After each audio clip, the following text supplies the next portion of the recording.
porque eu não sou apaixonado por uma unidade ortográfica.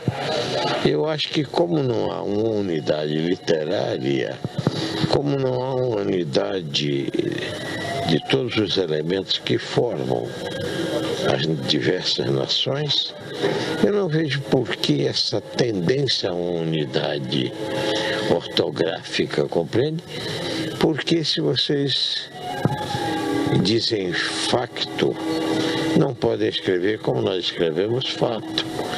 Fato para vocês é uma peça de roupa, e facto é que é um acontecimento, né? Então é diferente, eu não vejo muito porque essa ansiedade de fazer ortografia comum será sempre artificial, mas perante as, digamos, instâncias internacionais, congressos, por vezes a língua portuguesa é um pouco esquecida ou marginalizada exatamente pela discrepância que há. Não acha que seria importante um acordo pelo menos, enfim, que desse alguma unidade? É possível, você cita um fato importante, a coisa de alteração, se bem que eu acho que a língua portuguesa não é discriminada por isso. Eu acho que a importância da língua portuguesa, que é uma língua muito importante, falada por uma enorme quantidade, milhões, né, centenas de milhões de pessoas, uma língua na qual se desenrola a vida de países importantes e uma língua que projeta literaturas igualmente importantes. Eu acho que a sua importância, a sua presença no mundo se tornará mais sensível na proporção que economicamente os nossos países pesem na vida mundial. Que a coisa da ortografia secundária, em todo caso, esse argumento que você dá é um argumento que tem certo peso, né? Nomeadamente, por exemplo, na Unesco, onde o português tem sido, de algum modo, posto de lado, exatamente por falta dessa unidade, já que interpretam o português falado pelo Brasil de uma maneira, o português falado aqui em Portugal de outra, e isso tem dado, digamos, a que em certos congressos internacionais o português não seja utilizado como língua oficial. Eu não sei, é possível, eu não vou diminuir o peso do seu argumento, que é válido. Porém, o que eu noto é que todos os acordos ortográficos feitos até hoje resultaram em nada, porque não atendem aos interesses, à realidade da língua falada e escrita nos diversos países, me parece. Esse último acordo, por exemplo, que um homem muito eminente do Brasil, chamado Antônio Aich, foi um dos... Eu não vejo que o acordo tenha tido uma existência real, né? Acho que os especialistas, digamos, se esquecem de contactar os escritores ou ter outros contactos, enfim, de outra ordem, para que esses acordos resultem mais na prática e evitem aquela polémica que geralmente têm provocado, ou que pelo menos o último provocou? Não sei, eu não estou tão a par que pudesse. Como eu lhe digo, eu pessoalmente não... Continua a escrever sem...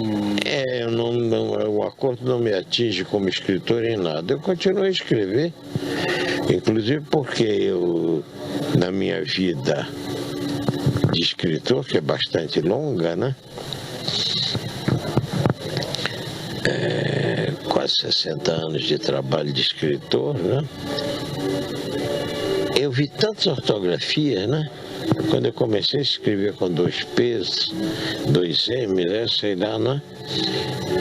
De formas que o que eu posso dizer é que eu não sei nada de ortografia. Cada vez eu sei menos, porque cada vez é mais confuso, mais complicado. Eu creio que nós estamos tratando de detalhe dentro de uma coisa maior, exatamente, em relação que é a o isto. Congresso, né? Que questões é que acha que irão ser colocadas? Eu acho que as questões serão fundamentalmente, para meu ver, devem ser questões de intercâmbio entre as nossas literaturas dos países que falam e escrevem o português, que é a língua mãe, a língua fundamental, com seus diversas conotações nacionais, né, e regionais, e nos países africanos é uma língua que vive ao mesmo tempo que as línguas tribais, as línguas nacionais, né, de cada um desses países, ou a língua que, como é o caso de Cabo Verde, que nasceu da mistura das diversas línguas, o crioulo de Cabo Verde, né? Eu acho que a colaboração,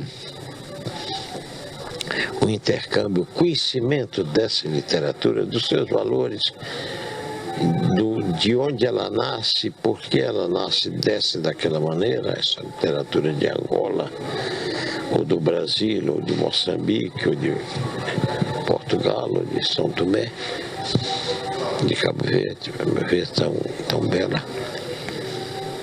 E esse intercâmbio e os fatores diversos de organização, seja a organização dos escritores para que possam trabalhar. Jorge Amado, sabe que às vezes fala-se que nestes encontros, enfim, tornam-se por vezes chatos, enfadonhos e que não passam de meros encontros. Qual é a opinião que tem destes encontros? Independentemente deste, digamos. Eu acho que ele tem uma utilidade. Esse encontro está planejado há muitos anos e uma série de razões que dificultam, né? Dificultaram que eles realizassem antes. Mas eu acho que eu não aceitaria o convite para vir participar se eu não achasse importante. Eu vejo, por exemplo, que há um projeto nesse encontro para a criação de um Instituto Internacional da Língua Portuguesa. Isso me parece importante, porque esse instituto poderá atender a todos esses problemas da língua portuguesa diante dos organismos internacionais, diante das outras línguas, diante da convivência da língua portuguesa no mundo. E isso é importante, sobretudo no momento em que Portugal, por exemplo, passa a ser parte da comunidade europeia, por exemplo, né? E a criação desse instituto, já há ideias, digamos, sobre a sua situação, em que país é que irá ficar? Eu acho que é um projeto que está sendo visto com muito interesse por várias partes. Eu sou do projeto no Brasil, mas o Ministério da Cultura do Brasil e o seu ministro, José Aparecido de Oliveira, tem muito em conta, porque consideram que é importante. Eu sei que os escritores angolanos estão muito interessados nele. Vejo que em Portugal eu chego aqui e vejo o número de aniversário do Jornal de Letras, extraordinário, magnífico Jornal de Letras, que o Zé Carlos Vasconcelos dirige, e vejo lá que esse projeto ocupa várias páginas, está presente, quer dizer, me parece importante. E como é que vai, neste momento, a literatura brasileira? Eu acho que vai muito bem. Por exemplo, veio um grupo de escritores importantes, mas você poderia ter 10 grupos tão importantes. A literatura brasileira é uma literatura que tem uma unidade, me parece, muito grande no sentido da qualidade brasileira, de uma marca brasileira que tem todos os escritores, me parece, possuem, dentro de uma diversidade de formas muito grande, né? De busca de caminhos os mais diferentes. Eu acho que a literatura brasileira vive um bom momento de grande produtividade. E a sua implantação no estrangeiro?